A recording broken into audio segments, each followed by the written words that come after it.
Hello everyone, I am Shruti Mishra and welcome you all to my channel Learner B.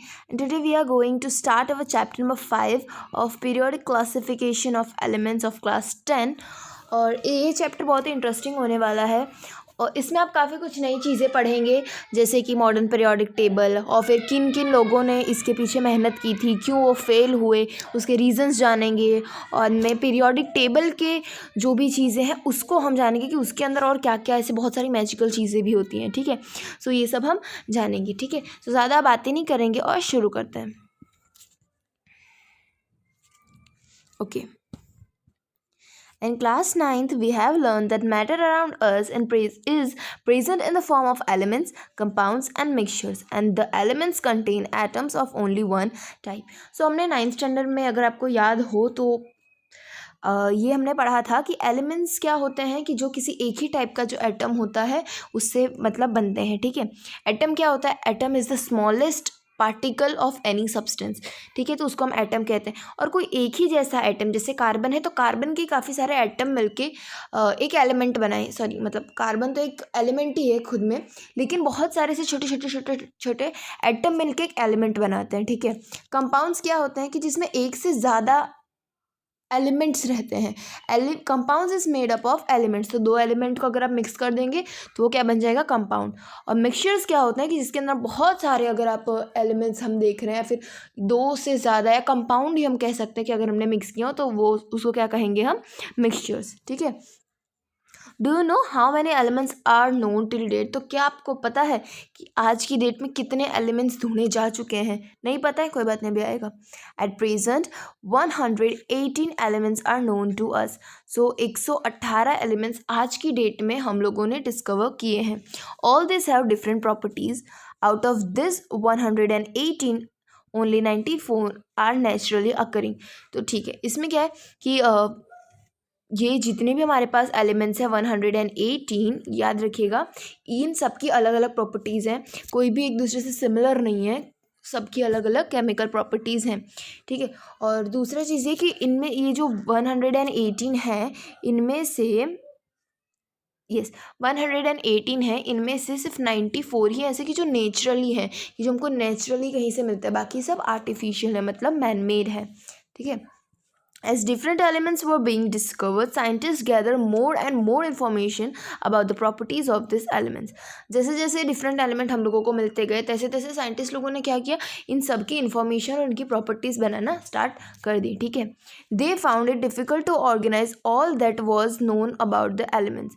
लेकिन अब problem क्या आ रही थी कि इतनी सारी चीज़ें ये लोग मतलब एलिमेंट्स मिले, इन लोगों की ने प्रॉपर्टीज़ बना, इनका काम क्या है, ये सब इन लोगों ने लिख तो दिया, लेकिन इन सबको याद करना, मेमोराइज करना, ये सब बहुत ही ज़्यादा उनके लिए डिफ़िकल्ट हो रहा था। They started looking for some pattern in their properties on the basis of which they could study such a large number of element with ease. So बाद में इन लोगों ने क्या किया कि इन लोगों ने सोचा किसी को पैटर्न बनाते हैं, ऐसा कोई जिसे कोई ऐसे एक पैटर्न बनाते हैं कि जिससे हम ये सारे एकदम इजी से इसको याद कर सकें इनके प्रॉपर्टीज़ के साथ। ठीक है, सो ये उन्होंने सोचा। अभी 5.1 में क्या है? Making order out of chaos, early attempts at classification of elements. तो ये जो सारी मुश्किलें ना हो इसकी वजह से जो कुछ अटेम्प्ट्स किए गए थे, मतलब कुछ जो कोशिशें की गई थी ताकि एलिमेंट्स मतलब इस तरह से कोई पैटर्न बन सके, तो उसके बारे में अब हम पढ़ेंगे। एक्चुअली उसके बारे में हम यहाँ पे पढ़ेंगे 5.1.1 में। तो यहाँ पे थोड़ा सा प्रीव्यू दिया है, वो देख लीजिए। Okay, we have been learning how various things or living beings can be classified on the basis of their properties. सो अभी हम क्या पढ़ रहे थे? यही पढ़ रहे थे ना कि लिविंग बींग्स होते हैं जो भी, उनको अलग अलग हम लोग उसमें क्लासीफाई करते हैं। जैसे हम लोगों ने, आपको याद हो तो 9th के चैप्टर 7 आई थिंक में पढ़ा था, फंगाई, प्रोटिस्टा, मनेरा, इन सब के बारे में, प्लांटी, इन सब के बारे में पढ़ा था ना। तो ये चीज़ें क्या होती हैं कि क्लासिफिकेशन बहुत ही इंपॉर्टेंट चीज़ है।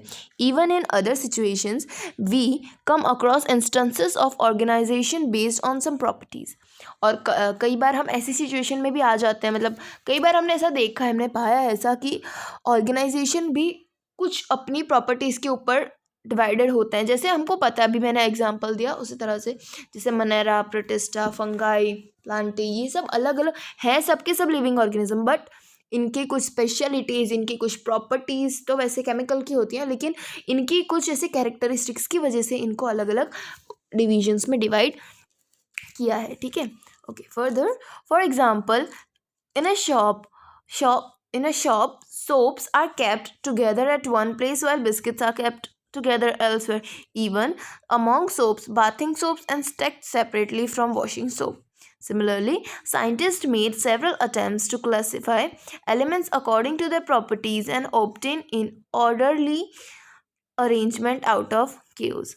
सो इस लाइन में हमको क्या कहना चाह रहे हैं कि जैसे एक एग्जांपल देके समझाए कि हम जैसे किसी भी दुकान में जाते हैं, शॉप में जाते हैं, उसमें कैसे देखते हैं कि बिस्किट्स अलग से इसका पार्टीशन होता है, फिर सोप्स अलग जगह पे रखे होते हैं, और जैसे सोप्स में भी हम देखते हैं, जैसे बिस्किट का एग्जांपल लेते हैं, बिस्किट्स में भी हम देखते हैं कि जो वो होता है ना क्रीम वाले होते हैं वो अलग रखे होते हैं, फिर हर एक कंपनी के बिस्किट अलग अलग जगह रखे होते हैं ना, उस तरीके से हम लोग देखते हैं। ये सब जैसे बड़े बड़े मॉल होते हैं ना, उसमें ये चीज़ और अच्छे से दी गई हो, मतलब अरेंज की गई होती है। सो उसी तरह से, और ऐसा क्यों करने में आता है, क्योंकि ताकि जो भी शॉपकीपर है, अभी जो भी कस्टमर उसको ढूंढने में ईजी रहे, ठीक है। तो इसी तरह से यहाँ पे सेम सिचुएशन किसके पास खड़ी हुई, साइंटिस्ट के पास। वो लोग भी इसी तरह से कोई पैटर्न ढूंढ रहे थे कि एक टाइप के जो एलिमेंट्स हैं उनको एक जगह पे रखो, एक टाइप के एलिमेंट्स को एक जगह पे रखो, जिनकी प्रॉपर्टीज़ एक जैसे, जो मेटल्स हैं उनको सब एक साइड में रखो, प्रॉपर्टीज़ अलग हुआ तो क्या हुआ, मेटल्स तो हैं।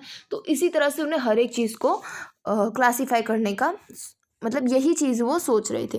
The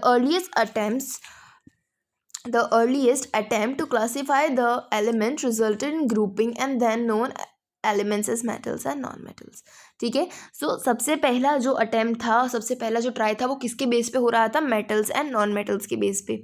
letter further classification were tried out of our knowledge and of elements and their properties increase. उसके बाद में जो क्लासिफिकेशन हुआ, जो मतलब दिन बीतते गए, जो क्लासिफिकेशन है वो हमारी नॉलेज के ऊपर कि हम कितना जानते हैं उन एलिमेंट्स को, ठीक है। अभी देखते हैं आगे, डॉबरेनियस ट्रीड, ठीक है।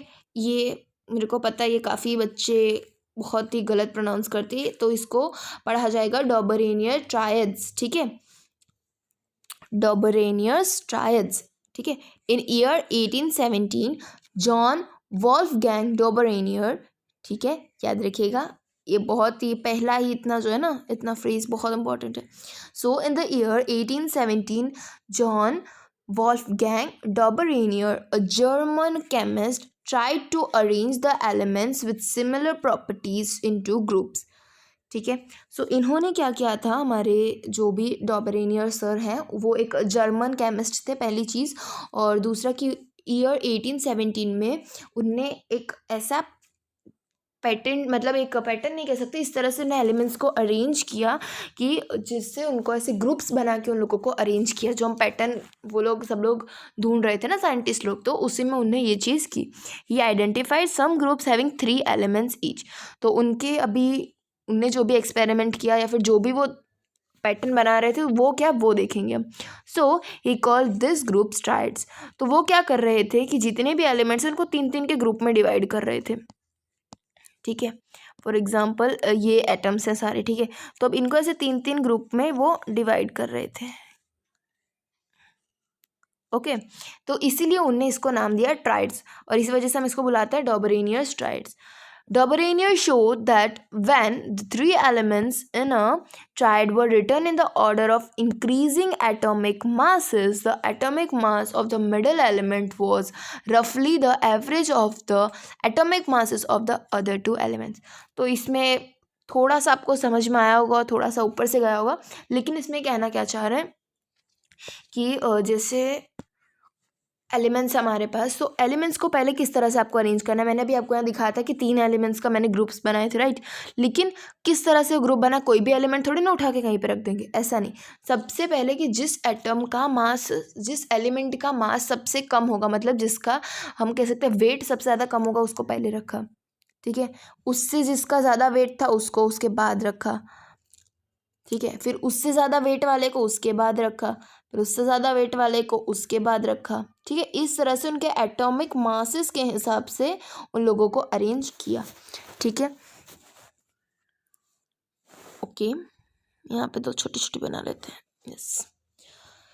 तो अब इसको ऐसे अरेंज करने के बाद, मतलब इंक्रीजिंग एटॉमिक मासेस के हिसाब से अरेंज करने के बाद उन्होंने क्या किया, इन सब के 3-3 के ग्रुप बना लिए। ठीक है, ये इन्होंने यहाँ पे ऐसे 3-3 के ग्रुप्स बना लिए। ठीक है, अब उन्हें नेक्स्ट क्या कहा है कि इसका और इसका, इन दोनों का जब हम, क्या कहा गया यहाँ पे, जब इन दोनों का रफली एवरेज निकालेंगे तो इनका एवरेज कितना होगा इस एलिमेंट के हिसाब से। मतलब जब ए और बी का हम लोग एवरेज निकालेंगे, सॉरी ए और सी का हम लोग जब एवरेज निकालेंगे तो वो क्या होगा, रफली उसका मिडल वाले के बीच में होगा। अभी एग्जाम्पल है तो आप उस समझ जाओगे किस तरह से कैसे है। ठीक है, for example, take the triad consisting of lithium, sodium and potassium with the respective atomic masses 6.9, 23.0 and 39.0. What is the average of atomic masses of lithium and K? How does this compare the atomic masses of Na? ठीक है, so इसमें आपको क्या कहा गया, हम इसको यहाँ पे परफॉर्म करते हैं। yes, कि किस तरह से हमको लेना है। सबसे पहले क्या है हमारे पास, लिथियम। ओके, लिथियम लिया। उसके बाद में क्या है, Na। Na भी ले लिया। Na मतलब क्या, सोडियम। उसके बाद में क्या है हमारे पास, K मतलब पोटेशियम। ये चीज़ बहुत अच्छे से समझना, तो आपको बाद में डॉबरेनियस ट्रायड्स के ऊपर जो शॉर्ट नोट अगर आ सकती है तो आप वो लिख लेंगे। ठीक है, अभी रिस्पेक्टिव हमको एटॉमिक्स मासेस भी दिए हैं, तो लिथियम का क्या है 6.9। ओके, देन सोडियम का क्या है 23.0। ठीक है, उसके बाद में नेक्स्ट किसका है, पोटेशियम। पोटेशियम का कितना है हमारे पास 39.0। ठीक है, अब इसमें हमको क्या समझा गया था कि इसका मतलब लिथियम का और पोटेशियम का अगर हम एवरेज निकालेंगे तो किसके जितना होगा, Na जितना। तो अब इसी को हम परफॉर्म करेंगे, किस तरह से देखते हैं, चलिए। ओके, तो इसमें फर्स्ट स्टेप हमारा क्या रहेगा कि हमको लिथियम और पोटेशियम इन दोनों का एडिशन करना है। तो अगर हम इन दोनों का एडिशन करते हैं तो हमें मिलेगा 45.9। ठीक है, एडिशन करके देख सकते हैं, तो ये हमको इसका मिलेगा, क्या मिलेगा, इन दोनों का एडिशन। अब क्योंकि हमको एवरेज निकालना है तो हम इसको डिवाइडेड बाय 2 कर देंगे। सो 2 2 ज़ा 4 एंड 0 एंड 1 एंड 2 2 ज़ा अगेन 4। ठीक है, ये कितना आ जाएगा यहाँ पे, सॉरी यहाँ पे ये 5 है, रबिश।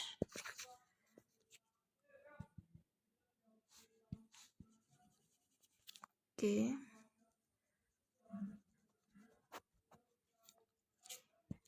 यस, तो यहाँ पे ये 5 है और हमने 2 2 ज़ा 4 किया एंड देन यहाँ पे 1, और क्योंकि यहाँ पे पॉइंट है तो हम इसको यहाँ पे पॉइंट रखेंगे। 9 9 2 ज़ा 18। ओके, सो बचेगा यहाँ पे 95। तो हमारा आंसर क्या आ रहा है यहाँ पे 22.95। अब आप देखिए ये यहाँ पे क्या बताएगा, अप्रॉक्सीमेटली किसके जितना होगा, Na के मास जितना। तो इसमें 0.5 ही तो कम है Na के मास जितना। देखिए अगर आप इसमें 0.5 अगर ऐड कर दे रहे हैं, 0.5 तो कितना हो जाएगा, 0 1 9 + 1 10 0.023। ठीक है, सो यही चीज़ है कि बीच वाले जो पहले और दूसरे का अगर हम एवरेज निकालते हैं तो बीच वाले का अप्रॉक्सीमेटली वैल्यू आ जाएगी। ठीक है, तो यहाँ पे मैंने आपको करके दिखा दिया। अब given below are some groups of 3 atoms. These elements are arranged downwards in order of increasing atomic masses. Can you find which of these groups from Arrhenius triads? Okay, so यहाँ पे आपको 3 ग्रुप्स दिए गए हैं, 1 and 2 और ये वाला 3। सो इसमें आपको क्या करना है, इसको काउंट करना है। सो ये मैं आपको होमवर्क देती हूँ, आपको ये करके रहना है और कमेंट सेक्शन में बताइएगा कि इनमें से कौन सा है और कौन सा नहीं है। ठीक है, क्या करना है आपको, यहाँ पे N और AS दिया है, ये आर्सेनिक होगा और ये नाइट्रोजन। सो इन दोनों का आपको एडिशन करके डिवाइडेड बाय 2 कर देना है। ठीक है, यहाँ पर भी सेम करना है कैल्शियम और बेरियम के साथ, तो आपका बीच का आ जाएगा, आ रहा है या नहीं आपको ये चीज़ चेक करना है। यहाँ भी सेम क्लोरीन और आयोडीन का करेंगे तो क्या Br मतलब ब्रोमीन आ रहा है या नहीं। ठीक है, ये चीज़ आपको करनी है। Okay, you will find that group B and C from Arrhenius triads। तो ओके, आपको यहाँ पे आंसर दे दिया गया, लेकिन still you have to do it, perform the calculation करेंगे तो ही समझ में आएगा, ठीक है। सो अभी आप यहाँ पे क्या बताइए कि ये जो बी और सी है ये आपको डॉबरेनियर स्ट्राइड्स दिखेंगे, ए नहीं दिखेगा। डॉबरेनियर could identify about 3 triads from the elements known at that time. Hence, this system of classification into triads was not found to be useful. अभी limitations क्या है डॉबरेनियर ट्रायड्स की, या फिर वो क्यों फेल गया? सो उसका रीज़न ये है कि इनके जो ट्रायड्स थे वो सिर्फ 9 एलिमेंट्स तक ही काम आए। मतलब कि जो ऐसे उन्होंने हमको क्या कहा था कि आपको ऐसे 3-3 ग्रुप्स बनाना है, इस तरह एलिमेंट्स के 3-3 ग्रुप्स बनाना है। ओके, तो हमने बना लिए, चलिए आपने कहा उस तरह से हमने बना लिए। लेकिन क्या हुआ कि जब ये 3 का तो ठीक है, ये आपने बताया उस तरह से ये तो हो गया, लेकिन उसके बाद जब हमने इनको एटॉमिक मासेस में अरेंज किया तो ये वर्क नहीं कर रहे थे, ठीक है। सो सिर्फ पहले 3 ग्रुप्स, मतलब कि पहले 9 एलिमेंट्स में ही आपका जो भी ये था वो काम कर रहा था, बाकी के में नहीं, ठीक है। तो ये इनकी एक लिमिटेशन थी और इसी वजह से इनका जो पैटर्न थी वो फेल गया। अब इनकी कौन सी थी उस वक्त, यही चीज़ है डॉबरेनियर स्ट्राइड्स, को याद कर लीजिएगा, वेरी वेरी इंपॉर्टेंट, ठीक है। ओके, इसमें से ना आपको ऐसे पूछे जाएंगे कि मतलब वो डॉबरेनियर स्ट्राइड्स में कौन कौन से थे। सो लिथियम, सोडियम और पोटेशियम, कैल्शियम एंड इसका मेरे को नहीं पता, मैं आपको बताऊंगी कंफर्म करके। And this is barium, chlorine, bromine and iodine, ठीक है। तो ये चीज़ तो बहुत ही ज़्यादा इंपॉर्टेंट है। तो यही वो एलिमेंट्स हैं, यही वो ट्राइड्स हैं कि जिनको डॉबरेनियर के द्वारा हमको समझाने में आया था, ठीक है। बाकी सारे इनके फेल गए थे। ओके, अब यहाँ पे डॉबरेनियर के बारे में थोड़ी सी हमको इन्फॉर्मेशन दी गई है, उसको हम देख लेते हैं। John Wolfgang Dobereiner studied as a pharmacist at Munchberg in Germany and then studied chemistry at Strasbourg, ठीक है। तो ये जर्मनी में इन्होंने कहाँ पे पढ़ाई की थी? मंचबर्ग में, और वो एक फार्मासिस्ट थे। और उसके बाद मैंने कहा अपनी पढ़ाई की केमिस्ट्री की at Strasbourg, okay Strasbourg. Eventually he become a professor of chemistry and pharmacy at the University of Jena, ठीक है। तो उसके बाद में क्या हुआ कि वो प्रोफेसर बन गए केमिस्ट्री के, कहाँ पे? यूनिवर्सिटी ऑफ जीना में, ठीक है। Dobereiner made the first observation of the platinum as a catalyst and discovered similar triads of element which lead to the development of periodic table of elements, ठीक है। सो यही वो पहले इंसान थे कि जिन्हें प्लेटिनम को एज अ कैटलिस्ट के बारे में हम चैप्टर 4 में ऑलरेडी पढ़ चुके हैं। सो कैटलिस्ट प्लेटिनम के मतलब प्लेटिनम को कैटलिस्ट की तरह ऑब्जर्व किसी ने अगर किया था वो यही थे, और उन्हीं ने ये ट्रायड्स बनाई थी, वो तो हमने देख लिया। और इन्हीं कंट्रीब्यूशन की वजह से क्या हुआ, पीरियोडिक टेबल जो टेबल था एलिमेंट का वो बनने के लिए क्या हम कह सकते हैं फर्स्ट स्टेप था, ठीक है। अभी आप देखेंगे ना तो ये सब लोग इंटरकनेक्टेड है। क्या हुआ था, मैं आपको पूरी स्टोरी पहले समझाती हूँ कि पहले डॉबरेनियर ट्राइड्स ने ये अपने ट्राइड्स लेके आए, ठीक है। डॉबरेनियर सर ने वो ट्राइड्स लेके आए। उसके बाद में न्यूलैंड्स में क्या होगा, आपको मैं थोड़ा सा वो दे देती हूँ कि इसमें हर 8वां एलिमेंट अपने पहले एलिमेंट की सेम प्रॉपर्टी होगा, वो मैं आपको डिटेल में समझाऊंगी, ठीक है। इंक्रीजिंग ऑर्डर में ही रखना है एटॉमिक मासेस के हिसाब से। उसके बाद में क्या करेंगे, जो हर 8वां एलिमेंट होगा वो अपने पहले एलिमेंट की जैसी उसकी प्रॉपर्टी होगी। इस तरह से न्यूलैंड भाई ने समझाया था। उसके बाद में हम आगे देखेंगे मेंडलीव। सो मेंडलीव ने बहुत बड़ा कंट्रीब्यूशन दिया था। उनका टेबल यहाँ पे कहीं होना चाहिए, यस ये रहा मेंडलीव का टेबल। सो इसमें भी उनने क्या करा था कि उनने कार्ड लिए सारे, और इस तरह से बाद में इसके बारे में भी हम पढ़ेंगे। अभी तो आपको जस्ट एक स्टोरी बता रही हूँ कि इंक्रीजिंग एटॉमिक मासेस के हिसाब से रखा और बाद में इसको ऐसे बनाते चले गए ये टेबल, ठीक है। उसके बाद में हमारे आते हैं जो मॉजली थे, ये मेंडलीव के टेबल के बारे में था कि सर जॉन मॉजली ने बाद में बना के दिया था हमको ये टेबल, यस हेनरी मॉजली, ये रहा यहाँ पे। फिर इन्होंने क्या किया, अभी तक जो साइंटिस्ट ने जो भी किया उसको ऑब्जर्व किया, बाद में उन्होंने क्या किया ना, एक गलती उन्होंने पहचानी कि जो सब लोग इंक्रीज एटॉमिक मासेस के हिसाब से रख रहे हैं ना एलिमेंट्स, उसकी जगह पे आपको इंक्रीज एटॉमिक नंबर के हिसाब से रखना है। नंबर के हिसाब से उन्हें रखा और बाद में मेंडलीव का जो टेबल था उसमें थोड़ा सा करेक्शन किया और बस पूरा कॉपी कर दिया। सो इस वजह से बाद में आज जो मॉडर्न पीरियोडिक टेबल यूज़ कर रहे हैं ये वाला, सो ये बन के तैयार हुआ। ठीक है, सो ये इसको भी, ये भी बहुत मैजिकल है, आपको मज़ा आने वाला है बस पढ़ने में। सो इसको भी हम देखेंगे, तो ये पूरी इंटरकनेक्टेड है ये सब। सो इसी वजह से जो हमारे डॉबरेनियर थे, ये इन्होंने पहला स्टेप लिया था मॉडर्न पीरियोडिक टेबल बनाने के लिए। सो इस वाले सेशन में हम इतना ही देखेंगे। नेक्स्ट वाले में हम न्यूलैंड्स लॉ ऑफ ऑक्टेव्स देखेंगे। सो यस, इस वीडियो के लिए बस इतना ही। पसंद आया है तो लाइक शेयर सब्सक्राइब आप कर ही देंगे, आई एम श्योर। और अगर आपको कोई डाउट है so ask me in the comment section, I will try my best to answer you. And yes, thank you.